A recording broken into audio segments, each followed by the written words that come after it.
The holidays are approaching, and I know you need some gear. How about the best gear out there? The finest athleisure wear on the planet. You know what I'm talking about. They've been with us from the very beginning.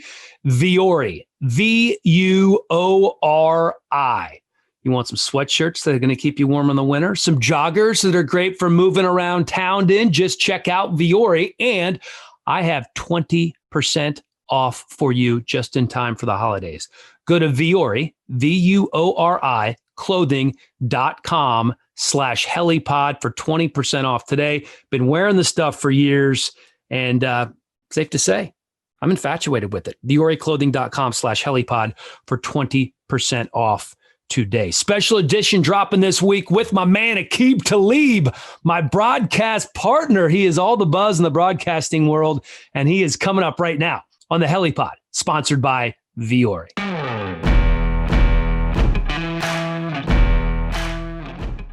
And here we go. My man, Aqib Talib. What a fun weekend that was in Motown, bro. That was awesome. Yeah, it was.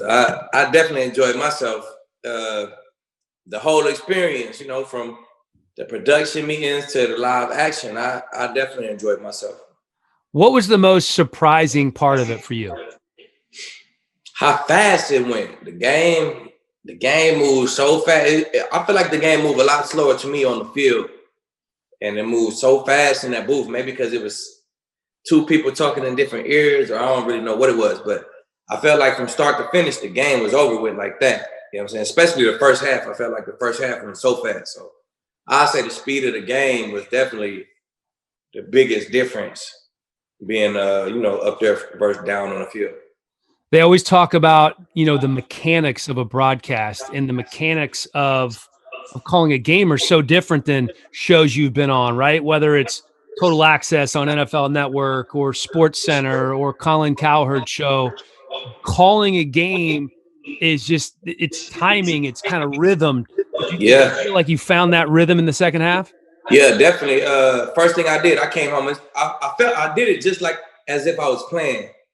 You know what I'm saying? I came home, I immediately wanted to watch myself and watch how I did, right? So I was too tired to watch it then, so I woke up in the morning, I watched it, first thing I did in the morning. But when I watched it, I can kind of feel what I was watching, it was exactly how I felt. It was like first half was moving fast, more towards the end of the first half, I started to find the flow. And then by the second half, I felt like I found a little rhythm. I even found a little rhythm in how I watched the game. And where I went after the plays and all that. So I feel like it was just how it went in the booth is how it came out as I watched it. So it's funny. I mean, I've received a ton of calls about that game and obviously on social media too. And some of the people from Fox have called and what'd you think and this and that. And I had the same feeling because in the second half, I would look over at you and you would just be locked on the field, like watching what's going on there, right? Instead of trying to go back down to the chart, you'd just be locked. And I'm like, okay, that's when we get like the real Aqib, when you're watching the game and it's just flowing. Yeah, see, first I was going like off my, what's our stat chart? What's our boards called? Our spotting board. Our spot board. So I was going a lot off my spot boards, trying to see the people who was in the game and things like that. But I feel like as the game went on, I started doing it like I was a player. Like I know these guys in the game. If somebody come out the game, I'm seeing a new person who come in the game. I kind of just paid attention on the field instead of just, so I pretty much know what personnel the offense is. I know the defense is going to match the personnel of the offense. You know what I'm saying? So I just found a good flow on how to know who in the game and watch the beginning of the play on the field, go to the monitors for my replay. So I feel like by the second half, I knew how I wanted to watch the game. So, yeah. So there's always something when I go back and watch the game. Well, there's always a lot of things, your own worst critic, something you can improve on. For me, it's like, I wish I would have punched that a little harder. I wish I would have waited one more beat before I started talking, or there's all kinds of stuff that I go back and grade. What's something that you went back and watched and said, I wish I would have done this? I wish I would have not worried about talking over the snap of the ball as much. I think I put a lot of thought into talking over the snap of the ball. And when I watch other guys, they do it. You know what I'm saying? If you got a thought, you talk. Right. If you see something, you say it. And if they snap the ball while you're saying it, just, oh, well, right? But I think I paid way too much attention to not talking over the snap of the ball, which was a coaching point that I got. Yeah. Okay. When you, one of my favorite parts, well, there were a couple of favorite parts. I love when we go down and they had a tight shot of Patricia, and then it was Del Rio, and then it was another player. And I'm like, dude, you either played for or played with like half the people on this field. Yeah, definitely. Did you feel like that when you're watching this game, like you were almost in it? Man, I felt like that when I was preparing for the game. I was like, man, I played with so many of these. It was mainly Lions guys. Right. They that's that Patriot tree. And I was just like, damn, I played with so many of these guys or coached by this guy or this guy coaching now, and I played with him. So a lot of that Lions guys, I was surprised how many guys I knew on the Lions team, but not so many on Washington. I still knew a couple guys over there, but a bunch of guys on Detroit, man. It really did surprise me. And it, not even when I called the game, but as I was preparing for the game. How long did it take you to check Twitter and Instagram and all that stuff for all the immediate feedback? Oh, I was on that on the way to the airport. we remember right after the game, my flight was leaving so fast I had to. You almost missed it, by the way. I almost missed the flight, man. Left my wallet in the car. It was a whole game day experience. You know what I'm saying? So, but on the way to the airport, I was already on Twitter. Just gotta check the feedback, baby. You're gonna see what they're talking about, right? You gotta do that. Oh, for sure. I had like an hour. My flight wasn't as quick as yours. So yeah, I looked at my phone at halftime just to see, and I had over 200 text messages. And there were two that I answered. One was from Kurt Warner, who didn't recognize your voice and was asking who I was doing the game with. So I hit him back and he says, "Oh, tell Aqib what's up." And I don't even think I can tell you what's up. And then the other one was from James Brown, who was watching from the CBS studios in New York. Yeah, James Brown hit my phone. Yeah, with Nate Burleson. And so he said, "What's up?" And then the rest, I just waited until I got to the airport and looked through everything. And the feedback, I think, overwhelmingly was positive. And of course, if somebody's tagging you in it, it's generally going to be positive unless they're just an asshole and they just want to, exactly jerk about something. But yeah, definitely. But that's how I felt though, man. I felt like it was a lot of good feedback, man. I got off Twitter and Instagram and social network and stuff like, all right, I might have did all right before I even watched it myself. So definitely was positive feedback, man. I definitely appreciate that. And all in all, I left out the booth feeling positive myself. You know what I'm saying? Leaving with you. You know what I'm saying? By the time I said, all right, Dan, I'm gone, we laughed and we joked, we took pictures and stuff. So I left feeling good about the whole thing anyway. So, man, as long as I feel good about it, I had a good time. That was the main thing that, that I was focused on anyway. No, I'm right there with you, man. And I think like I said, we got lucky because we had a hell of a game too. I mean, it went from 4-3 to tie game to up by 3, then another. I mean, it was phenomenal. Yeah, it was. Yeah, it was. We didn't know how it was going to go neither. It got ugly early, and we didn't really know how it was going to go. But a good thing that a lot of the football games you watch, when they get ugly like that early, man, teams almost always come back. So I was pretty confident watching it. Like, something's going to happen, man. They're not going to keep the momentum of the game. They're not going to keep it on their side that long, you feel me? So I done seen a lot of football games, Dan. I almost knew something was going to happen that game. Well, see, that's the thing that I thought was one of your best observations of the game was, you remember when you talked about that momentum swing, it was 24-10 and you said they get a third down stop here and they go back down and score. Like, you could feel momentum swings as a player and you called that. You hit the nail right on the head there.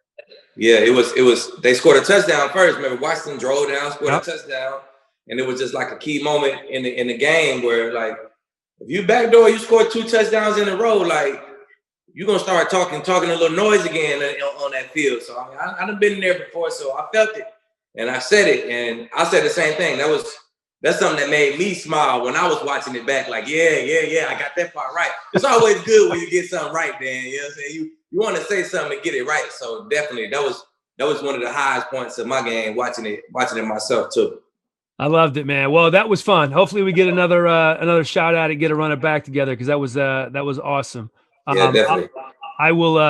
I'll stop on all the broadcasting nerdy stuff because I haven't really had a chance. I mean, we've texted, but I haven't really had a chance to catch up with you about it, since for real. Since we've been full speed. Look, I know, man. It's nonstop, right? Hell yeah. Well, let me get normally what I do, Aqib, with when I have just a guy on. I just want to get into the career and rookie years and just, kind of story time about how things went down with you. And um, we talked a little bit about your childhood and bouncing back and forth from Cleveland to Jersey, and then you end up Yep. in Texas at what, about 11? Yep. About 12. In suburban Dallas, correct? Yep. Dallas, North Dallas. Okay, in Yep. North Dallas. Mm-hmm. And obviously a good high school football player, and you decide to go to Kansas. Yeah. And it was because you wanted to play right away? Was it as simple as that? Yeah, really. My big brother was super involved in my decision, man. I was like, where can I go and play right now? Like, I just want to play right now. You know what I'm saying? It's the team gonna be the team. You know what I'm saying? I can help the team be good. Where could I go and just, be in the mix right now? Kansas had 5 senior corners. So it's like, after all these seniors gone, it got to be open for, seniors the ones who playing right now, they starters. It got to be open for, competition at that point. So we looked at the schedule for the next 2-3 years. They played against all the big schools. So, you don't got to play with Texas. You can play against Texas. You don't got to play with OU. You can play against them. And if you're playing against them and you do good, people will see you. So I wasn't really focused on going to a good team and who the good teams. I wanted to go where I could play right now and get on the field. And as long as I got on the field, somebody would see me. That's how I felt. So pick Kansas. I went on Kansas, had a great visit. It was super fun. I'm like, man, this is a lot different than what I thought it was going to be. It's not too far from home. I picked Kansas, man. So you remember anything about that visit? Anything special? I mean, I can imagine, Aqib Talib visiting colleges. There must have been some fun happening. A lot of special stuff, man.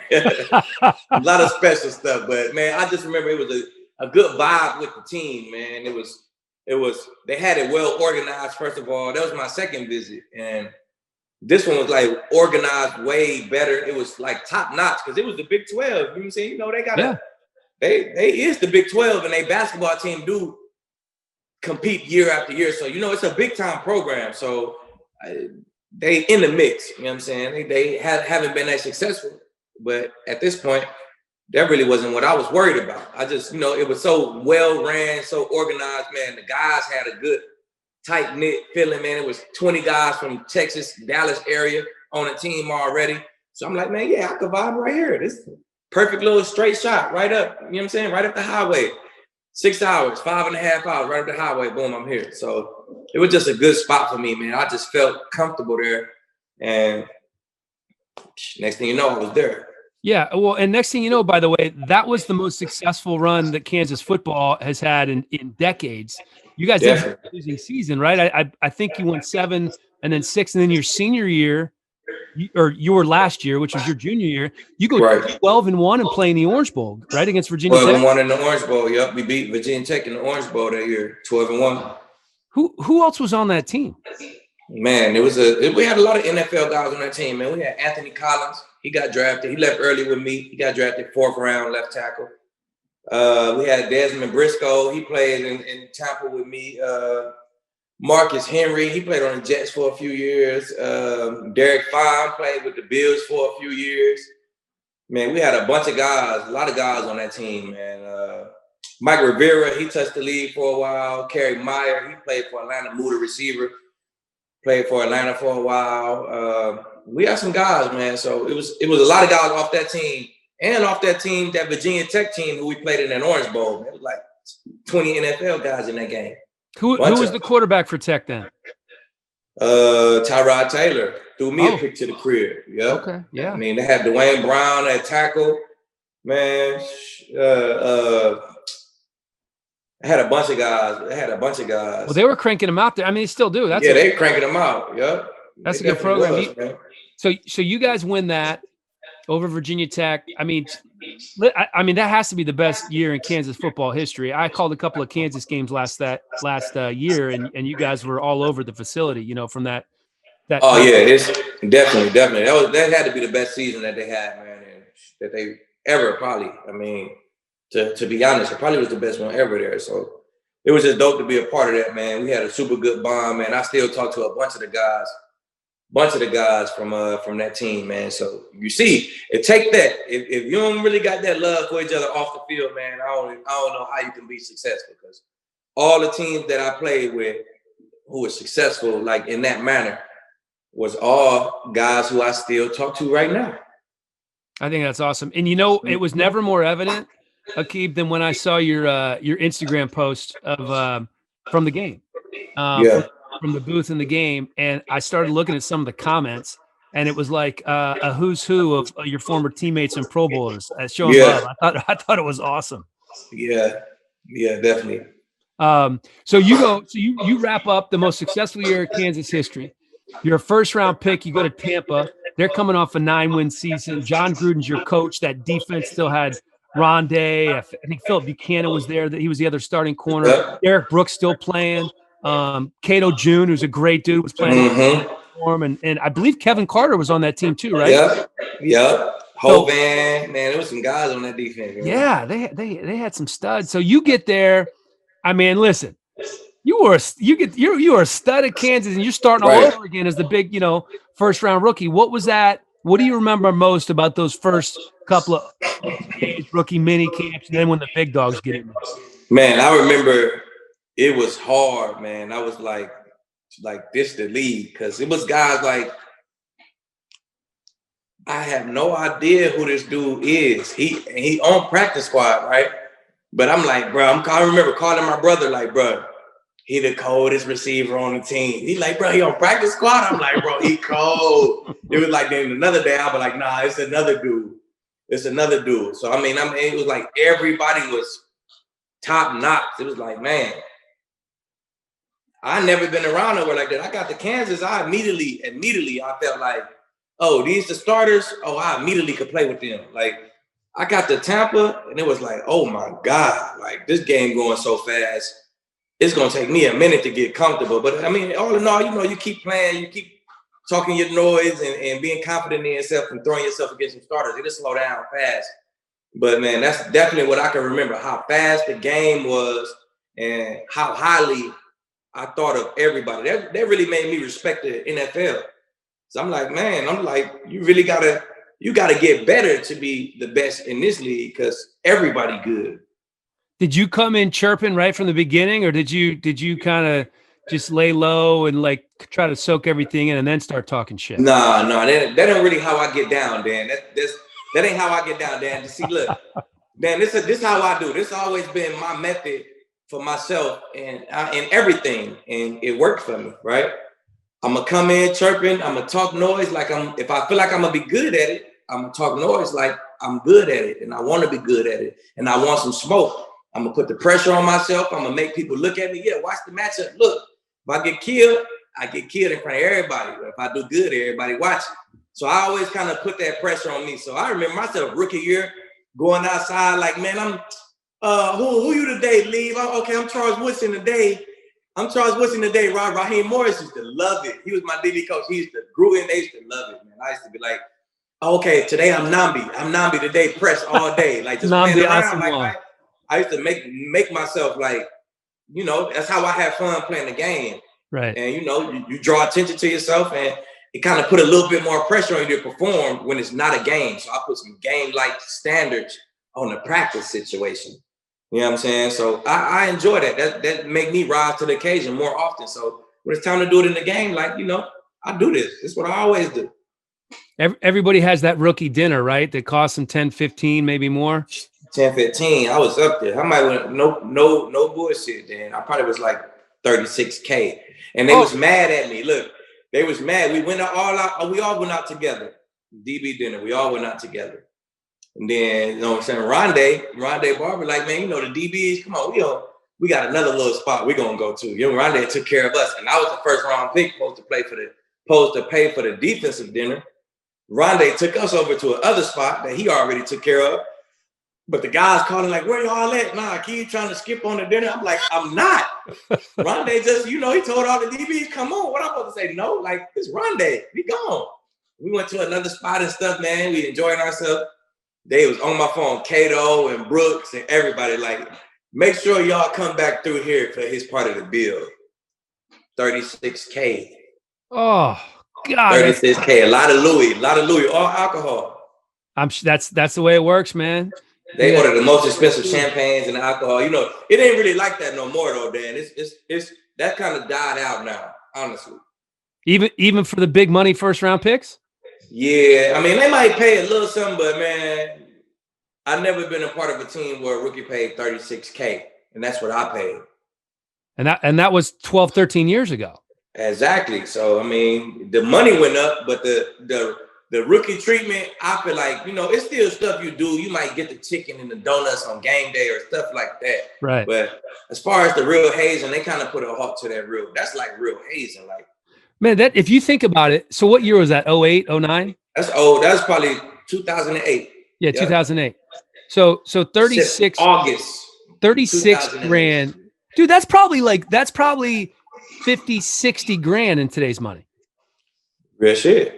I didn't even know. I didn't even know if I ain't even never did it before, Dan. So I'm like 36K. Like, well, what I'm supposed to do, man? Like, is my car gonna work this much? I don't know. Like, I ain't never did nothing like this. So it was shocking to me. It damn sure worked. I even left a little tip, $500 extra. So yeah, I enjoyed it, man. I was so stoked to be in the NFL, man. And you know, in a sense, it comes back to you, man. You end up being a team player like that.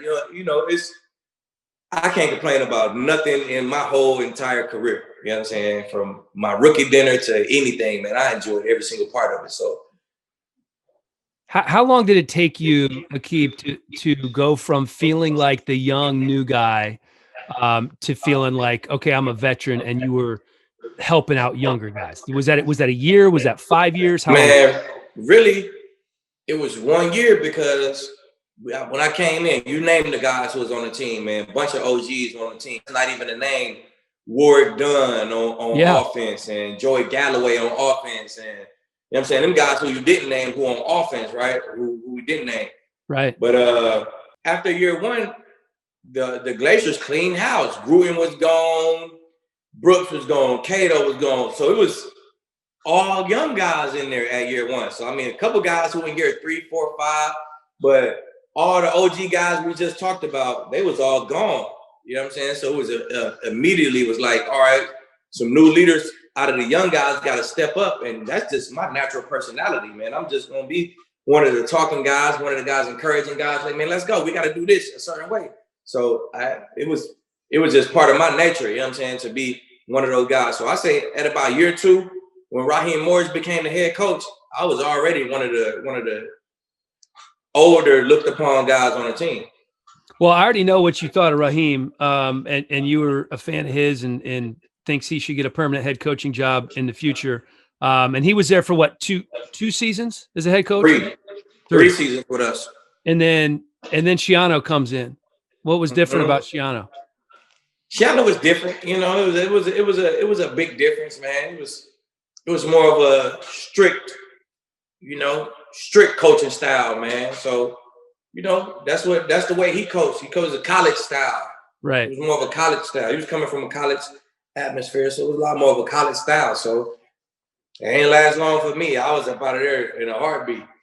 Did you know right away that because I can't remember exactly how. Not really, Dan. I'm telling you, man. Because you know I'm a team player, so how he came in, I felt like I bought in. Of course, we may have bumped heads a couple times, but honestly, I felt like I bought in, and man, I was doing the things they asked us to do. I was following all the rules, you know. So, I mean, who knows?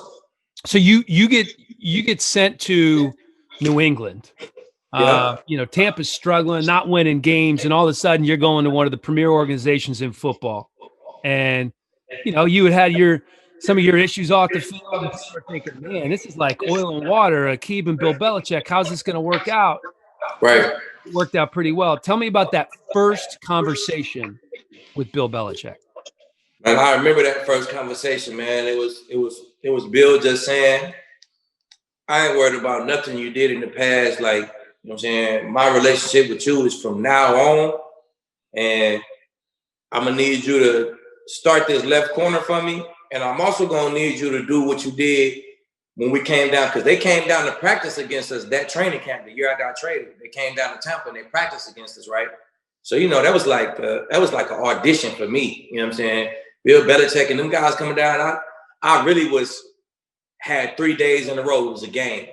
That was the hardest leave you was gonna ever see, like a game for 3 days in a row before that. And you approached it like that, knowing that could potentially be an audition. No, I approached it like that, just knowing that the Patriots was pulling up. Bill Belichick and the big time Patriots. I approached it like they pulling up at our spot. Then all right, y'all finna make sure y'all get. I approached it like that. I didn't know it was an audition, but you know, I made it a game because who was coming though. You know what I'm saying? Yeah.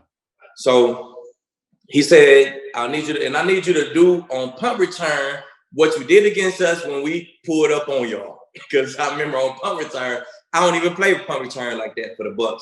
But Slater was supposed to be, Slater was supposed to be big time. Yeah. Pro Bowl, all this, right? So I'm like, nah, in practice, I play punt return corner. I was tearing him up, man. I'm talking about tearing him up, letting him hear about it, man. Anybody could play special teams. I start real defense. I was on him, handling him too. Bill, I did it so well. Bill said, man, I need you to start this punt return too and do what you did when we pulled up in practice against y'all. So I remember that's how that first conversation went. He basically was like, man, I ain't worried about no off the field stuff, man. If I was worried about that, I wouldn't have brought you here. You know what I'm saying? So that's how that conversation went. And I'm glad it went like that, man. I think it helped me a lot, helped my career a lot. Well, and you've told me before, even before we did the game together, that it wasn't until you got to New England that you learned how to study and watch tape, right? Definitely. Like I told you when they pulled up the practice against us, how I was like, oh shit, Bill Belichick coming. So I'm already got him on the pedestal, right? So now I'm playing for him. It was like, man, I care about my performance already for myself, but now I'm playing for him. It's like, oh man, he tell me I want you to follow him. It's like, oh, I gotta do it for him. I gotta succeed for him. Like, you know what I'm saying? So then I was kind of out there by myself. I kind of got traded out there. So I was out there by myself. I just had so much more time to myself. And I just started they started giving out iPads. That was something else that helped. They used to have to stay after work to watch film. Like you got to stay up there, go in the coach's room and put the film on and like, shit, I already been up here for 8 hours, man. I don't want to be up here no more. I'm going home. Then they'll send you with like a little DVD. They'll send you with a DVD. You can watch it on your DVD player, but if I get a remote in my hand, I'm probably not watching football no more after work. I'm young. But now they start giving out iPads. Now, you want to be on the iPad. My film is right here. So that was one of the things that helped me out too. So now I get to New England and giving out iPads. And I just started putting on that tape and studying and watching and you will be surprised, Dan, how much it's just like playing the game. Because I was one of the guys who play the game all the time. It's just like playing a game. Offensive coordinators run the same stuff and they come out in this formation and they run this and they get in these formations and they like to do this and it's the same stuff. So all my Nintendo time turned to watching other teams and studying them. So that propelled me that took me to the next level. And I think it was all because how much I cared about performing for Bill. It's funny, during our production meetings for the game, after we had Amani Oruwariye as one of the people we talked to, the young corner for Detroit. And at the end of our interview, he said, Aqib, you mind if I ask you a question? Yeah. You remember that? Yeah. And he basically asked you, what you had seen on tape and what kind of advice you would give him as a young player. And you said what? Man, I told him it ain't nothing I can tell you right now. It's the day before the game, you know what I'm saying? But watch that tape, bro. You would be surprised how much that tape is like Madden. You know what I'm saying? You will watch it and watch it and watch it. And next thing you know, you'll be like, man, I can play receiver for these dudes, bro. Like, I know all that stuff. You know what I'm saying? And it just comes by you just watching it over and over again and kind of memorizing their offense, you know what I'm saying? And then on Monday, you wipe that shit out your head and start watching the next team. So that's what I told him. I told him, man, immerse yourself in that film. And also I told him, man, play that practice like it's a game. Go into practice and get them full speed. When you're running full speed and you got to slam on the brakes and look back, like make them game. Like don't have a tempo in practice and a tempo in the game. talk enough shit or do whatever to the wide out so y'all can get mad at each other and it can get game-like. You know what I'm saying? So approach that practice like a game. That's them the two things that I told him. Yeah, and the one thing you on the first piece of advice you gave him, you said get to know their offense so well that you could be playing wide receiver in that offense. Exactly. Thinking like a wide receiver would, which I just found absolutely fascinating. Time for a quick timeout to tell you about a few of our sponsors. And we start with Greens Plus, a health food leader since 1989, known for creating the first ever blended green superfood powder and the first company to infuse that green superfood into a bar. The bars, powders, taste great. The most effective way to improve your immunity, detox your body, boost your energy, and get that nutritional insurance that your body deserves. All organic, gluten-free, available at Whole Foods, Amazon, or greensplus.com. I recommend going to greensplus.com because you get 20% off if you use the promo code HELLY. You like smoothies? Throw some wild berry superfood powder in there. Greens Plus. At Vaco, the motto is we invest in your career, so you are here for the duration of ours. Vaco, a premier talent and solutions firm that provides boutique-level service with global reach in the areas of consulting, consultative project resources, executive search, permanent placement, and strategic staffing. You need somebody to fill that C-suite position, Vaco has you covered. Their areas of expertise all across the board, folks. Accounting, finance, tech, healthcare IT, ops, administration, or international managed services. They were founded in 2002. One of the founding partners, my good buddy Brian Waller, a University of Tennessee alum. He did not like how things went this past weekend against Georgia, I can tell you that much. But Vaco's still growing. They serve over 40 markets across the globe, 1,000 employees, 5,000 consultants, and $750 million in revenue. At Vaco, they're doing it right. Check them out, vaco.com. That's VACO.com for more info on how they can connect people to their dream jobs and help leading companies find talent to grow their business. I'm not sure how long it's been. I think probably 3 months or so, but I tried this new product called True Niagen, and I think you should too. There is a trend, MJD, in the scientific community that surrounds the health of our cells. It affects all of us, from former athletes like you to the weekend warriors like myself. We have something in our cells called NAD, which supports our energy and our body's ability to repair itself all the way down to the cellular level. Well, it turns out that NAD declines as we age. It also declines when we overexercise or we don't sleep enough, and even when we're exposed to a virus. There is only one NAD booster that is backed by Nobel Prize-winning scientists, 10 published human studies, and regulatory approvals for safety, and that is True Niagen. Visit TrueNiagen.com to learn more. That's TruNiagen. I haven't been sick in 3 months since I've taken this stuff. It's good.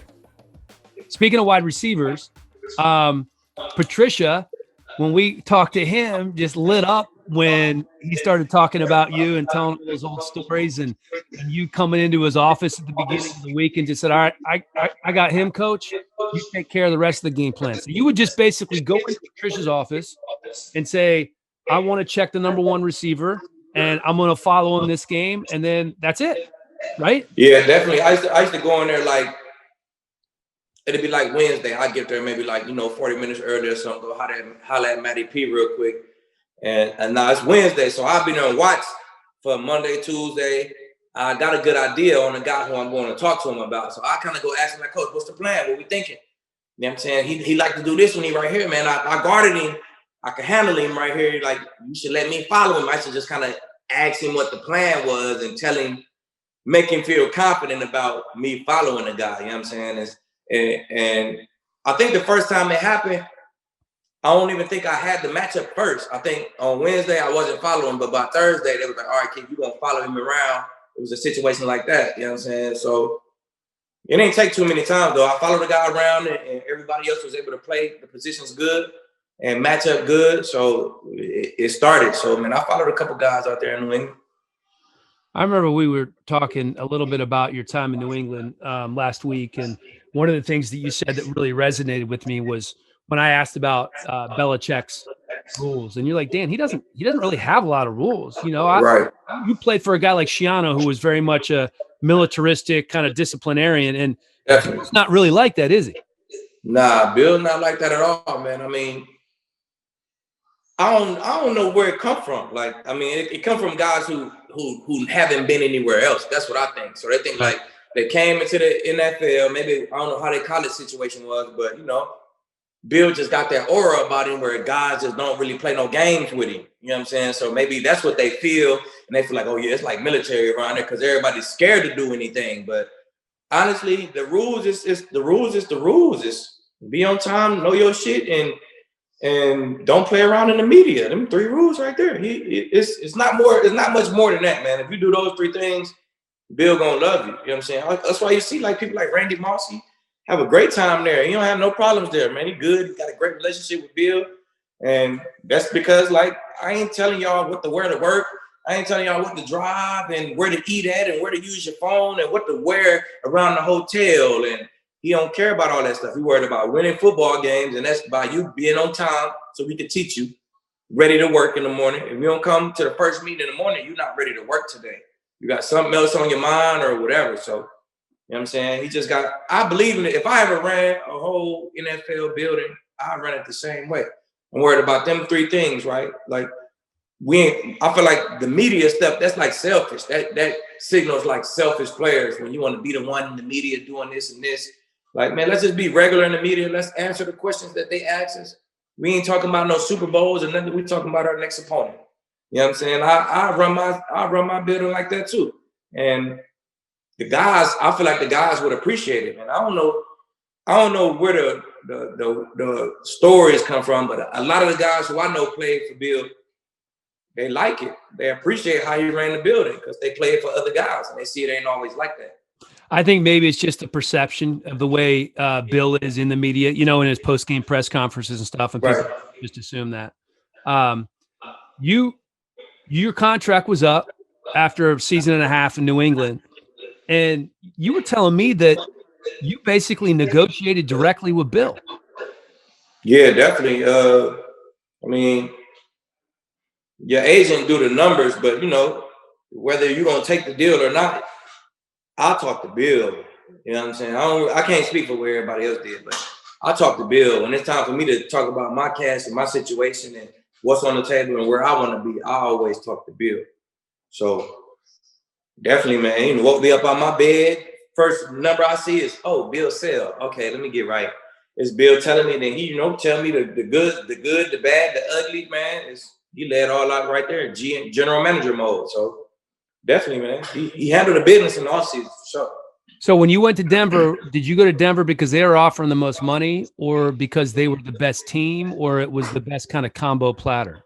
Well, it was they both was great teams, but it was the best deal, though. It was the best deal, the most guaranteed money. So, at this point, I put in enough work where I need to be solid for 3 years, you know what I'm saying?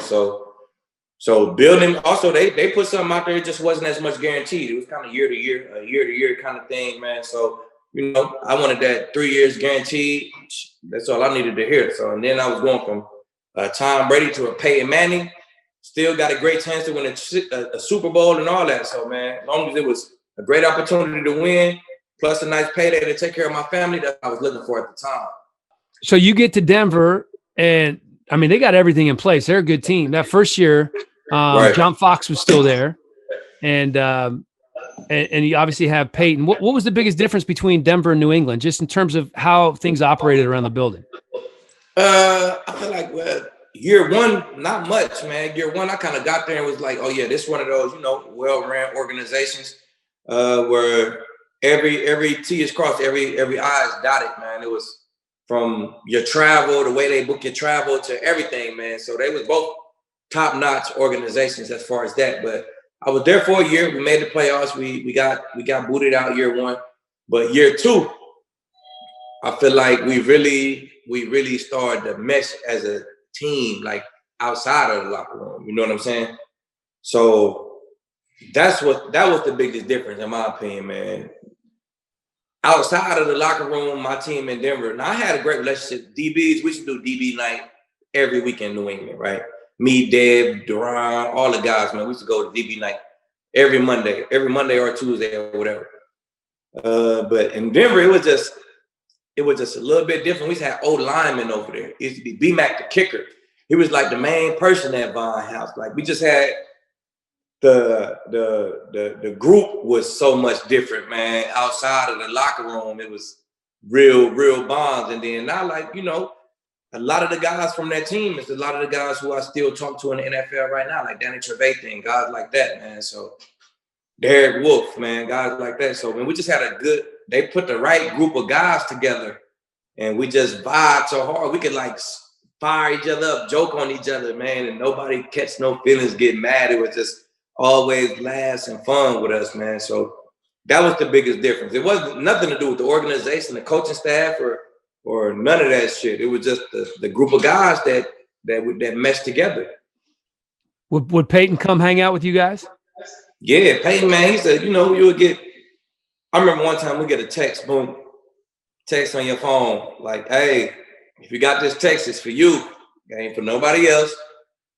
Pull up to the casino, man. We got the casino. It's gonna be a nice little night out for the guys, and it's for you. He said it like, so, you know, he's so jokey, you know what I'm saying? I can't remember what the joke was, but the message this long, and you know, it's for you is highlighted throughout the whole thing. So it's like, don't tell nobody else. So everybody who pull up, you shouldn't know who here, like, because you shouldn't have told nobody, like, you know what I'm saying? So he used to do stuff like that, man. We all go to the casino, hang out all night, man. So Peyton do stuff like that to make sure he get the team together and do his part, you know, making sure our camaraderie good. So he's at dinners and everything, man. So he used to do that a lot. And that season was magical for you guys. That second year there, you get all the way to the Super Bowl. You're taking on the Panthers. You know, Cam had them riding high, 15-1, and whatever that game plan was, you guys worked it to perfection, didn't you? Yeah, man. We going into that game as a defense, man. We didn't think that was one of the tougher offenses that we was gonna face. It was mentally. It was not hard mentally, but they was a physical bunch, man. We knew they was like tough up front. They was gonna run the ball 30 plus times a game, like, you know, and they had some gas on the outside. They was gonna take some shots. But going into that game, we just beat Pittsburgh, we beat New England, so we felt like we went against some good offenses all year. But man, we was just, you know, we was confident, super confident going in that game, man, because it wasn't a lot on our plate mentally. So this is gonna be a nice physical game for us. Okay, we'll do that any day. You know what I'm saying? We liked our chances in that game. So man, our confidence, we put the game plan in before we even went to San Fran. Our confidence, man, that's what I remember.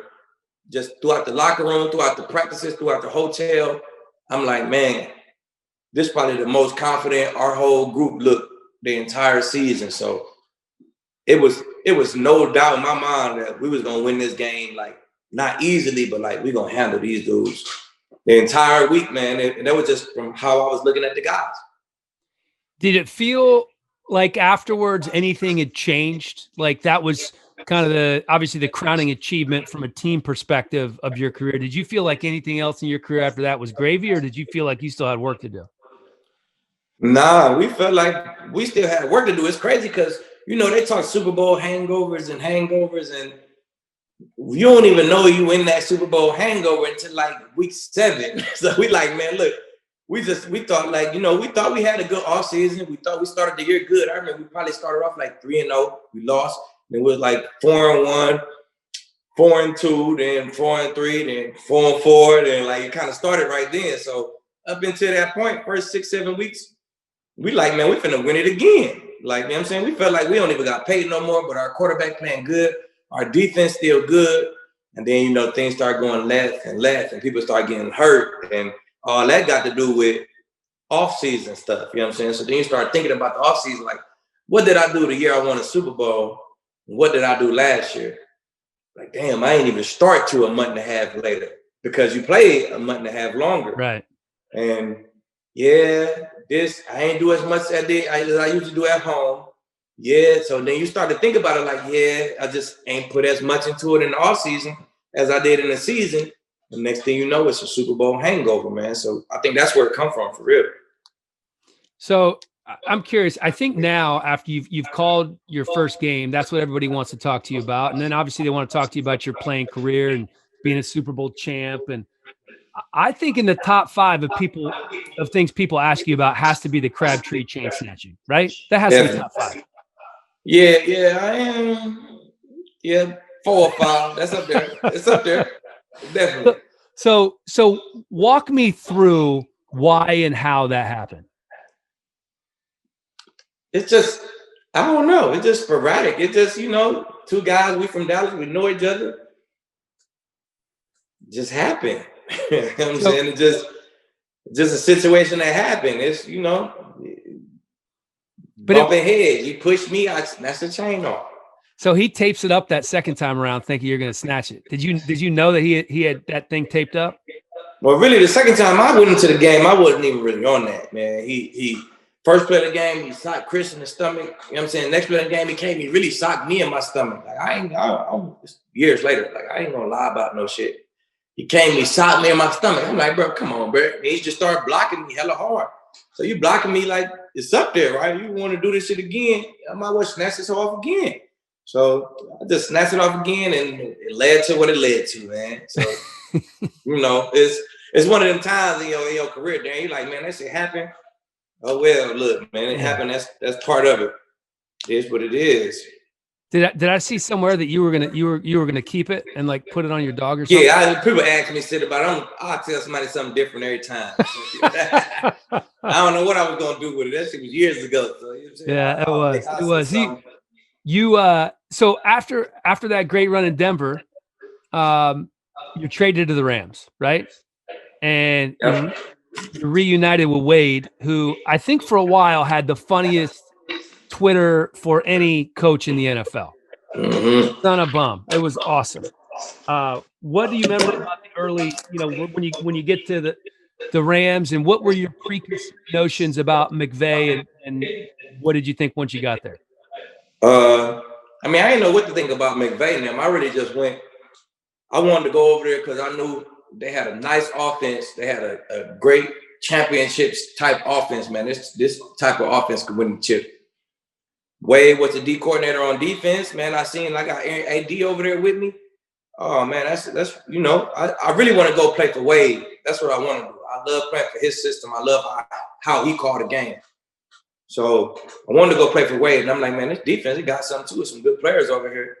You know what I'm saying? I got an all-pro over here on the D-line. That's some pressure. From then on, I just wanted to go over there. So, man, I really didn't know what to think about Sean. But once I got there, man, it was everything that I could imagine, man. Sean is the ultimate player coach, man. He handled business. It's almost like a young Bill. If you could picture Bill 30 years ago, right? But right at the beginning of his run. That's how I look at Sean. Like, man, the guys respect you so much, man, because you're not worried about what you wear and this and this and this. You worried about what you worried about. Everything got to do with football. Treat us like grown men, and guys love that. You know what I'm saying? And at the same time, you hold yourself accountable for your job. You call the offense, so he hold himself accountable more than anybody as far as getting the flow and making sure his offense doing what they doing, man. So guys just appreciate that, man. So that was one of the more player-friendly locker rooms that I've been in, man. And guys will run through a wall for Sean, just how he treats you. It's funny you compare him to Belichick because so many people compare him to Gruden, and you played for Gruden and Bill. Yeah. It's their respect for now. Gruden had the utmost respect too now. I don't know if I played for Gruden for 1 year, but he had that utmost respect too now. But I can't even say my run with Gruden was the memories of it, man. I was a rookie and I had so much shit going on, Dan. I'm like, the last thing I was worried about was my head coach and how that building was being ran. Like shit, I barely could tell you how the building was being ran. See, I played for Sean as a super vet. I played for Bill as a okay, you finna start your real career. Like you could be good in this league. I start believing in myself. Like you could be good in this league. So you know what I'm saying? It's the memories of those locker rooms is just different. So man, in my opinion, Sean, it reminded me of Bill, how Bill ran that building a lot more than Gruden. Well, you had so much talent on both sides of the ball there in LA. When you guys got to the Super Bowl and you're taking on New England, did it have a different feel to it for you the second time around? It did. It was a lot more calm, man. It the first time Super Bowl 50, man, there was so much going on, tickets, housing, everybody, me, my wife, my family, everybody was like, just scrambling and trying to find a plan. And it seemed like the 2 weeks went super fast. Next thing we know, we was on a plane to go. Next thing we know, it was Thursday. Like everything was super fast. And the second time around, it was just slow, man. It was, feel like the game was taking forever. It seemed like we practiced 20 times before the game and everything was just slow. Me and my family, we got everything done so fast. It was like, we were just ready for it. So a totally different experience. I mean, you could have been champ, man. You were. That would have been dope right there. Is there? I mean, obviously, you wished you would have won. Is there a regret or regrets about your career? I'm assuming. Yeah, I think we froze up again. It'll be here in a second. There you are. That would have been the best accomplishment. That would have been like top 3 accomplishments in my career if I would have been able to win that chip. Then not win, go over here and win that chip. Oh man, you don't know how much, Dan, I wanted to win that Super Bowl, man. I took that thing so serious, man. Studied so much. You know what I'm saying? The Patriots got 3 different offenses that can come out and run on you. I felt like I knew all 3 of them to the T. You know what I'm saying? It was that would have been, I would have hung my hat on that for real. That's how important that second Super Bowl was to me. Did anything they do surprise you in that game? Nah, we played a hell of a game on defense, man. We had them boys to 3 points in the 6 minutes or 8 minutes left in the fourth quarter. So, man, I felt like we were super prepared. We were super prepared for everything that they wanted to do against us. And even when they moved the ball a little bit, you know what I'm saying, we was able to get stops when we needed them.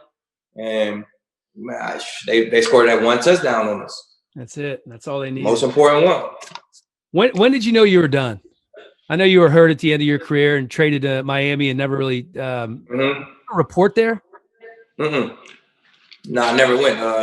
They knew I wasn't going. They're like, man, yeah, you don't got to go. We're going to clear you for the physical or whatever. You don't got to go. I said, man, if y'all trade me, y'all can trade me. I'm going home, though. Right. I'm going to the crib. So you knew you were done at that point, basically. Yeah, like once, you know what I'm saying, my ribs was broke, boom. I think that was 5 or 6 games into the season. So I see how I'm moving. I felt like I was moving super good in training camp. I had a hamstring, boom, pull up in training camp. And then I came back from that. And I don't know, it was just like you lost a half of another little step after that last hamstring. Then I played, I didn't play too bad. I gave up 2 touchdowns. One of them, Russell Wilson started scrambling. I came off my man and he dumped it over my head. Okay, that's no physical ability in that. And then another one, Jameis Winston threw like a little bang route to break 84 for the Bucs tight end. And the coverage I was draped on him. He just threw it in a perfect spot where I couldn't get it at. Great catch. So I'm like, man, it wasn't really my physical play, but I'm like, man, I ain't feel like I was making the same plays. I didn't know if I could make the same plays, but I'm like, man, I'm gonna play this season. I'm gonna keep trying. I'm gonna keep studying. So once that happened, I was traded and all that. I'm like, nah, that ain't how I want to end. I don't want to end going here feeling how I feel about my play, and then nah, I'm cool. I just was disinterested at that point. You know what I'm saying? Then it came up. You got a last opportunity. You can come right here. You can get back with Bill. But I just thought, like, man, I don't want to go there and, not be physically able to perform the way I want to perform. And I always told myself, like, once you feel like that about your game, it's cool. Don't press on it like that. Just turn it in. I never wanted to be one of those guys, you know what I'm saying, who, you try for an extra 2-3 years and you end bad. So I'm glad how I ended good. You did. Yeah, you did. So I had forgotten that Bill tried to bring you back to New England. Yeah. I mean, before this season, he reached out. A couple teams reached out. Bill definitely reached out, man. And, like I said, I'm going to talk to Bill personally. Kind of told me that role, told me what my cash should be, man. But it was just one good timing for me. I'm like, nah, I'm cool. I don't even feel it in my heart no more. I preach to my kids too much that you got to play this game with heart. The day you ain't playing with heart, you can't play in that club right there. That's a club of 2,000 guys. The one thing all these 2,000 guys got is they're going to play this thing to the max with their heart all in it. You know what I'm saying? And If you don't do that, you're not gonna make that club, or you're not gonna last in that club. You know what I'm saying? So once I ain't feeling like that no more, I just remove myself from that club. So you retire. You got a great gym facility down there in Texas. You're running that, where you have people running it for you, but you're very involved in that. And then did you make a conscious decision? I want to do podcasts. I'm going to try to do this calling games thing. I want to be on a few shows here and there. What did you know you wanted to do that, or did people just kind of come to you and say, give it a shot? I mean, people kind of came to me, man. I people would bring it up. I'll never turn nothing down. I'll be like, yeah, I might try it. I might, whatever. So I never turn nothing down. So they're like, what you think about this? Yeah, let's give it a shot. I always do that just to see. And then next thing you know, the podcast thing come out. It's pretty cool. The Fox thing stumbled upon me, and I did. And next thing you know, I'm doing a interview. You know what I'm saying? A pre-tape, an audition. An audition. I'm doing an audition for Fox during the pandemic over the Zoom. Next thing you know, I'm in the box for Fox, man. So I didn't really go out looking for it. I didn't say I didn't want to do it. I just tried it out. And man, I was pretty good at it, man. And I enjoyed doing it. That was the most important part, man. I enjoyed doing it. So here we go. Well, I enjoyed doing it with you. Aqib, I'm going to give you a couple of quick hitters before we let you go. For sure. Just kind of, quick answer, long answer, whatever you want to give. You play with some really good players. The best defensive player that you played with, and you can only pick one. Only can pick one? Yes. It's a dead ass tie, though. Oh man, I knew you were gonna say promise that. you, it's a tie. They like the same person. They go about it totally different ways, but they like the same person in the game, man. Aaron Donald and Von Miller, they're the same havoc in the game, man, and they just go about it two totally different ways. You know what I'm saying? But gotta be Aaron Donald and Von Miller. I gotta give you two. When you say they go about it two different ways, you just mean because they play different positions, or do they just train and prepare differently? They just train and prepare. Now Von, he AD is like, he just work, practice hard every day. Everything is like nonstop, boom. See, Von is more making sure his body is good, making sure when I get out there on Sunday, I'm ready to jump out and be full speed for the 3 hours. Then I got to crank the stand back up, get some massages, get my body work. Von is more like that, you know what I'm saying? Right. So they just go about it different ways. But on Sunday, man, both of them guys, it's like a blast to watch, man. It's like, y'all different on game day. Y'all like morph into like characters on game day. Superheroes. Like y'all move different. Y'all stronger. Them the only two guys I ever played with who was like that. All right, you're going into the octagon, like a UFC fight. Yeah. It's tag team, like it's WWE. And you can take one guy with you. Who's your guy? Aaron Donald. Okay. That was he a monster. Easy work. Right. Come on, AD. Here's the other one. You're going into a battle in Afghanistan. Yeah. And you need to take one guy in your foxhole with you to survive like life. Who's that teammate? Ooh. Just life. We got to get there. I mean, you got everything now. This is war. You got machine guns. You got machetes. Yeah. We got to be all the way ready to do whatever, right? Yeah. That teammate, LeGarrette Blount. Let's go, Geese. That's my brother.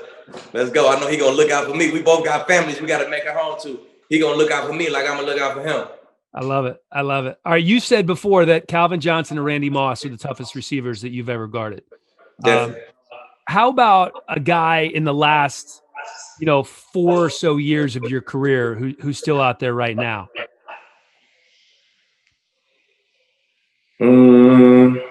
Definitely a guy who gave me, I wouldn't even put him as like the best out there, but a guy who gave me a lot of problems, man, just because his style. I feel like he got a different on the line scrimmage type of movement. You know what I'm saying? So that's Alshon Jeffrey, man. I give Alshon Jeffrey a lot of credit. He always gave me a lot of trouble just because of his movement and his speed and his ball skills and stuff like that. But man, somebody who out there right now who I competed against, who topping their game right now, man, definitely DeAndre Hopkins, man. and Mike Evans. I respect them guys a lot. They ball skills. You see, I gravitate to guys with them crazy ball skills, man. So I love Mike. I love Hop out there for sure. Does Hop have the best hands in the league right now? Yeah, him or probably Odell. Okay. Oh, you can't sleep on Odell hands, man. He got spectacular catches for days. No, that's true. That's true. Yeah. You did tell me last weekend that your favorite quarterback was Jason Campbell because yes, 3 interceptions in a game to you? Threw me 3 picks in the game, one game, you know what I'm saying? Definitely my all-time favorite quarterback. Appreciate that, Jason. How about another quarterback who gave you fits, but not Tom and not Peyton? I'll say maybe Drew. Drew is probably one of the big time quarterbacks who I never got an interception from. Never picked off Drew. And the first touchdown I got threw on me my rookie year was a corner route by Drew. So man, it's definitely, man, probably Drew who I respect the most, man. He made some tough throws on me when I felt like I had great coverage and he was still able to get it in there, man. And I played against him a lot, so it wasn't just like a one game thing, like a lot of reps against him. And I was never able to pick him off, man. A lot of precision in them passes. Yeah, man. We talked about this before as well. I didn't realize that there are only 3 guys in the history of the NFL who have run more interceptions back for touchdowns than you. That's unbelievable. Definitely, man. That was my motto. That's one thing I say that been on my mind. That's one thing I came into the NFL like, I'm gonna be known for this, and I was able to do that, man. So I'm super proud about that. You know what I'm saying? Being where I'm at, I almost came back just to, I'm finna come back. I don't care how many touchdowns I give up. I'm finna sit on everything and get me 2 picks to the crib. Like, I almost did that, damn. But I ain't that type of dude. I can't be out here getting roasted like that on TV. But for real, I went to college like that, and I had a lot in college. And then I went into the NFL like that. Like, man, they gonna know him for when he get the ball in his hands. They gonna know he played offense before, because I really played offense all my life. That's amazing, man. 10 picks returned for touchdowns. All right, finally, Aqib, before we let you go, man, I really appreciate the time. Give me your Super Bowl pick this year. This year, I'm gonna go Chiefs, AFC. Now the NFC keep on getting tricky, but I'm gonna ride with my first mind. I'm gonna go Chiefs, Bucks. Tom gonna end it right there. Tom gonna end it in the streak of teams not playing at home. You know what I'm saying? They don't. It's only right that Tom get it done, man. So I'm going Chiefs, Bucks in the chip. And are you saying Bucks win it then? Chiefs win it though. Chiefs back though. I like Mahomes. Yeah, I like Mahomes to be one of them guys who win them 2 Super Bowls in a row. And it's setting up, man. Their defense playing good, man. It's setting up good for them guys, man. They're not riding high as the best, undefeated team. And you know what I'm saying? They riding kind of in the shadows, They're gonna catch that wave again at the right time, man. I like the Chiefs to be the ones. See, I knew when you got to Detroit that we were seeing things eye to eye, because my pick, man, Kansas City and Tampa Bay right now. It wasn't before the season started, but right now, I think they are trending in that direction. And Tampa's going to figure out that thorn in their side, which is New Orleans. I think at some point they're going to figure that out. Yeah. It's perfect. It's so hard to beat a team 3 times type. You know what I'm saying? Or you know how it go, man. You almost want to lose to a team who you possibly could play in the playoffs, man. You want to have that L against them at some point in the year. So, man, they got that. They cool. They'll be all right. It's time. Just get that out of the way. Aqib Talib, man, 5-time Pro Bowler. I hope he's a future Hall of Famer. You deserve it, man. What a career you've had, and you are appreciate it, Dan. Continue your post-playing career with the podcast and now on Fox. And dude, the most valuable thing you can ask somebody for is their time and attention, and you gave me an hour of it. I really appreciate it, buddy. Hey, appreciate you, Dan, man. Anytime, man. You let me know I'm here. All right, I'll talk to you soon. All right, take care.